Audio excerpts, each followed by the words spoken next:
Joining us now is John Cairns of the Scotia Private Client Group. Hey there, John. Hi, Michelle. We have a pressing question of the week. Let's take a look. Should I put all of my assets into a joint name with one of my children to avoid probate? It's kind of a good idea. Yeah, and we're seeing more and more of it these days, that people are trying to avoid probate, which in BC is 1.4% of your assets. So to avoid that, people are trying to look at ways of getting around. But it does have pitfalls, and I think people should be aware of that. That, you know, if you're going to see your advisor, which I think you should, if you're going to put assets into joint name, you should ask why you shouldn't rather than why you should.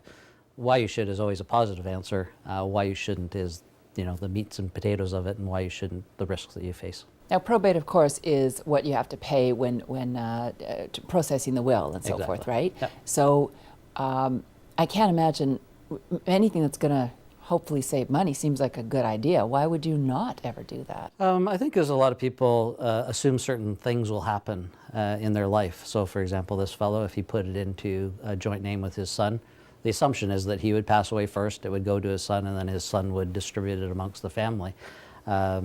Scenario, imagine there was a common accident where they were in a car together and both passed away.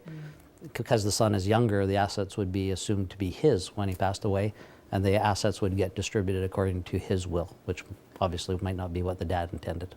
Oh my gosh, you got to think this stuff through, eh? You got to look at those little possibilities, but you may as well consider them before you make any decisions. All good points, John. Thank you. Thanks. North of 49, a guide to the rest of your life.